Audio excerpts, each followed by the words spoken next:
Danas ću vam govoriti o nevjerojatnim informacijama vezano uz vitamin D.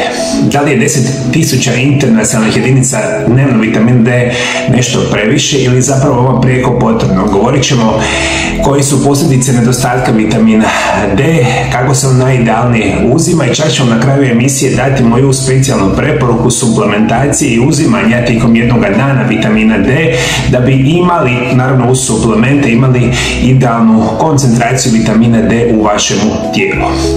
Vitamin D3 sve se češće spominja kao ključan vitamin za cjelokupno zdravlje, a ne samo za kosti kako se nekada smatralo.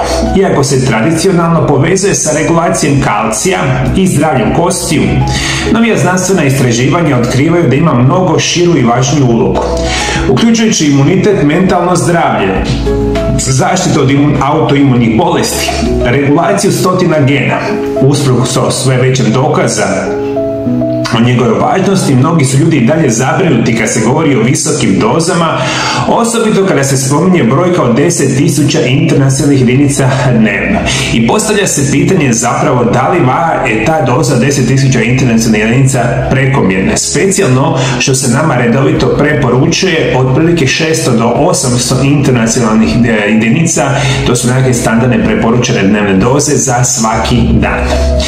Što je točno vitamin D3 i koliko je važan? Vitamin D3 je oblik vitamina D koji tijelo proizvodi prirodnim putem kada je koža izložena sunčevoj svjetlosti, konkretno UVB zrakama.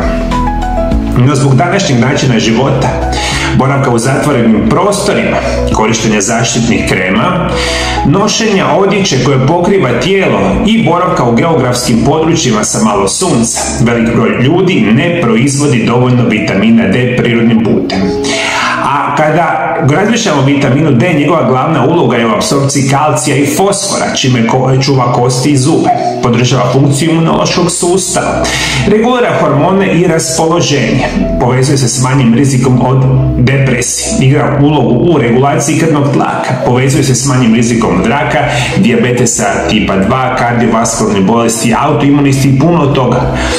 Vitamin D je možda i najbitniji vitamin našeg tijela i primorno ga uzimamo iz sunčeve svjetlosti. Isto je tako je porazna činjenica da otprilike 90% osoba ima kroničan nedostatak vitamina D i to je jako bitno za reći. Koliko je vitamina D zapravo dovoljno? Službene preporuke govore od 600 do 800 internacionalnih jedinica dnevno. No te brojke su zastarjele i ne uzimaju u obzir individualne potrebe poput dobi, tjelesne mase, boje kože, kroničnih bolesti, životnih navika i razine izlaganja suncu. Istraživanja pokazuju da više od 90% ljudi ima nedostatne ili suboptimalne razine vitamina D. U zimskim mjesecima i u sjevernim područjima razine drastično padaju. Ispod 30 nanograma po mililitru u krvi se smatra nedostatkom, dok se optimalnim često smatra između 50 do 80 nanograma po mililitru. Zbog toga mnogi stručnjaci preporučuju daleko veće preporučene dnevne doze vitamina D. Čak se preporučuje od 5.000 do 10.000 internacionalnih jedinica dnevno, to ću malo kasnije reći u emisiji. Ključ je da shvatite, moji dragi gledatelji, da najvjerojatnije vam fali vitamin D. Kako ćete to saznati? Morate napraviti krvne pretrage, pa onda potencijalno ponavljati krvne pretrage dok nađete do optimalne razine vitamina D svaki dan da bi imali optimalno zdravlje. Je li 10.000 internacionalnih jedinica dnevno sigurno? Na temelju dostupnih studija, 10.000 internacionalnih jedinica dnevno je sigurno doza za većinu zdravih odraslih osoba. Toksičnost ili hipervitaminoza D javlja se tek pri dugotrajnom uzimanju iznad 40.000 internacionalnih jedinica dnevno. Jako bitna uloga magnezija. Ne zaboravite, važan suradnik vitamina D je upravo magnezij. Za pravilnu apsorpciju i aktivaciju vitamina D tijelu je potreban magnezij. Bez dovoljne količine magnezija tijelo ne može učinkovito pretvoriti vitamin D u njegov aktivni oblik, što znači da čak i visoka doza neće imati puni učinak. Magnezij je važan za aktivaciju vitamina D u bubrezima i jetri, podršku radu mišićima i živaca, regulaciju šećera u krvi, podupiranju sna, smanjenju stresa i stjegoskope. A izvori magnezije su tamno lisnato zeleno povrće, bademi, indijski oraščići, sjemenke bundeve, integralne žitarice, mineralna voda bogata magnezijem. I ono što ću vam preporučiti, ako ste sad dobro zapamtili, vama se vitamin D u tijelu nikada neće adekvatno apsorbirati ako nemate adekvatnu količinu magnezija. Magnezij i vitamin D zajednički igraju u tijelu, zato vam treba i vitamin D i magnezij. I ako niste u stanju jesti hranu, što najčešće ne jedete hranu bogatu magnezijem, pokušajte si kupiti dodatke prehrani na bazi magnezija koji se naziva magnezijev glicinat. Magnezijev glicinat uz izlaganje suncu i recimo dodaci prehrane vitamina D3 će biti jako, jako dobri. Vitamin D i vaš imunitet. Vitamin D ima snažan učinak na imunološki sustav. Potiče stvaranje T stanica i makrofaga koji štite organizam od infekcija. Istraživanja pokazuju osobe s niskim razinama vitamina D češće oboljevaju od gripe i respiratornih infekcija.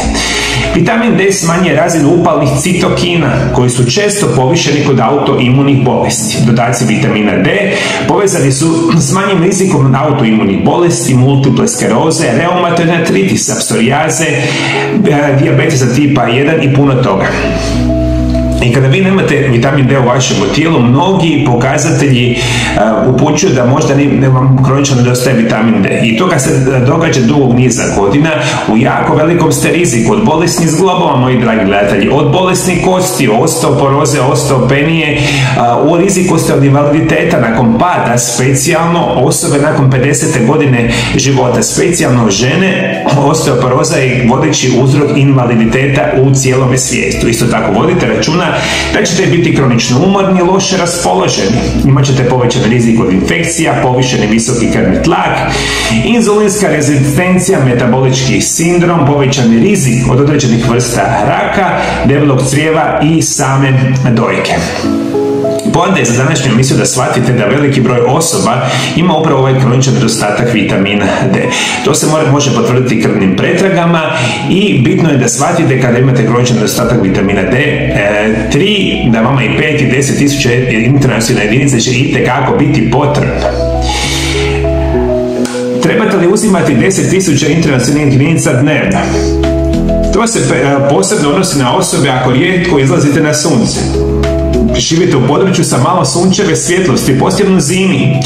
Imate tamniju kožu koja teže sintetizira vitamin D. Imate višak kilograma. Vitamin D se pohranjuje u masnome tkivu. Bolujete od autoimunih bolesti i kronične opale. Onda da, vrlo vjerojatno da ćete imati koristi od dnevne doze 5000 do 10.000 internacionalnih jedinica vitamina D3. Naravno uz liječnički nadzor i laboratorijsku kontrolu. I ne zaboravite apsolutno unositi sami magnezij u svakodnevnoj prehrani.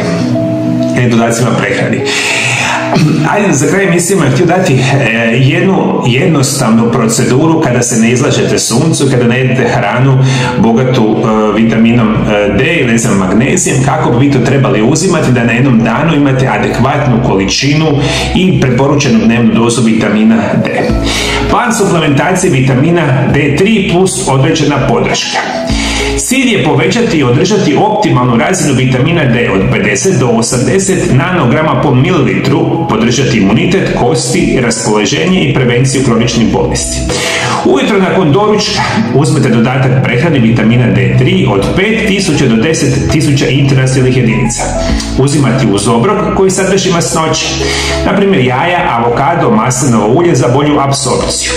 Uzmite dodatak prehrani K2 od 100 do 200 mikrograma dnevno. Važno je uz vitamin D3 za usmjeravanje kalcija u kosti, a ne u arterije. I uzimate magnezijev glicinat 200 do 300 mg dnevno ujutro, pomaže aktivaciji vitamina D. Vi, ako ste me dobro shvatili, vi ovo možete kupiti u jednom dodatku prehrane ako je moguće, ako nije moguće, imate vitamin D3, imate K2, imate magnezij. Oni savršeno rade i ovo što sam rekao su vam preporučene dnevne doze. Uzimamo možda povećane dnevne doze, 5000 do 10.000 internacionalnih jedinica dnevno, vitamina D, obavezno uz hranu bogatu masnoćama, vitamin K2 i magnezij. I to radimo u ranim jutarnjim satima i onda smo već na daleko boljoj situaciji. Što radimo poslije podne? Uzimate dodatak prehrani koji se naziva omega-3 masne kiseline od 1000 do 2000 mg dnevno. Podržava rad mozga, smanjuje upale i poboljšava učinkovitost vitamina D3. A navečer 1 do 2 sata prije spavanja uzmite magnezij 200 do 300 mg dnevno, što je super, rekao sam magnezij i glicinat, i čak možete uzimati i cink. Ujutro vitamin D, K2, magnezij, popodne omega-3 masne kiseline, naravno možemo magnezij, možemo dodati i cink. Kada možete, izlažete se suncu. Kada se ne možete izlagati suncu, onda morate voditi računa o svim ovim aspektima, jer bi vam mogli značajno poboljšati vaše zdravlje. Ja sam na svom kanalu napravio desetke videozapisa o vitaminu D, o nedostacima, o simptomima nedostataka hrani koja ima vitamin D, to možete pronaći na mom videozapisima, ali za današnju emisiju najbitnije da shvatite da vitamin D je jedan veliki vaš prijatelj, čak da ako ga uzimate u jako velikim dozama, u velikim broju slučajeva, može vam jako i značajno pomoći. Ukoliko imate vi kakve informacije vezane uz vitamin D koje ja danas možda nisam rekao, molim vas dolje ispod videozapisa pišite, komentirajte. A ako vam je ovaj videozapis bio od koristi, bilo bi jako lijepo da ga podijelite sa vašim prijateljima putem društvenih mreža ili rodbini, pa da pomognete nekoj drugoj osobi da ozdravi i da dobije informacije koje inače ne bi nikako dobili. Zadnjih 25 godina i nakon završetka fakulteta liječim pacijente danas iz cijeloga svijeta. Moja osobna specijalnost je da vas putem nutricionizma i prirodnih lijekova preveniram i naučim kako da liječite bilo koju bolest modernog čovjeka. Isto tako, ako ste osoba koja ima problema sa zglobovima, leđima, artritisima, koljena, kukova i sl., onda možete doći u moju ordinaciju gdje ćemo koristiti medicinske metode, fizikalne terapije i rehabilitacije u kombinaciji sa mojim metodama prirodnih liječenja i programima da izliječimo vaše tegobe. Imate dvije mogućnosti kako ja vam mogu pomoći. Prva opcija je da dođete u moju ordinaciju i zato ukoliko želite nazovite broj telefona +385 98 91 79 200. Isto tako nas možete kontaktirati putem Vibera ili Whatsappa gdje možete dogovoriti liječenje u ordinaciji. Druga opcija moje pomoći svima vama biti će moje telefonske konsultacije. I zato svi vi koji me sada slušate iz Sjeverne Amerike, Južne Amerike, Europe, Afrike, Bliskog istoka, Australije ili Azije, ja vam danas radim sa cijelim svijetom, možete odmah nazvati moju ordinaciju i dogovoriti moje konsultacije. Ja ću vam drage volje pomoći i naučiti vas kako se putem prirodnih lijekova i nutricionizma liječe vaše bolesti. Isto tako sam autor 3 knjige o nutricionizmu i prirodnim lijekovima. Ove moje 3 knjige vas uče kako da znate sami sebe obraniti od najgorih bolesti modernog čovjeka. Sve ove 3 knjige imate sada odmah kupiti na mojoj službenoj internetskoj stranici mariolab.hr. Sve informacije imate dolje ispod videozapisa. Knjige su prevedene na hrvatski, engleski jezik i na druge jezike. Sve informacije imate na mojoj internetskoj stranici. Iskoristite mogućnost, ja ću vam drage volje pomoći ili u ordinaciji ili putem telefonskih konzultacija iz bilo kojeg kraja svijeta, slobodno mi se javite.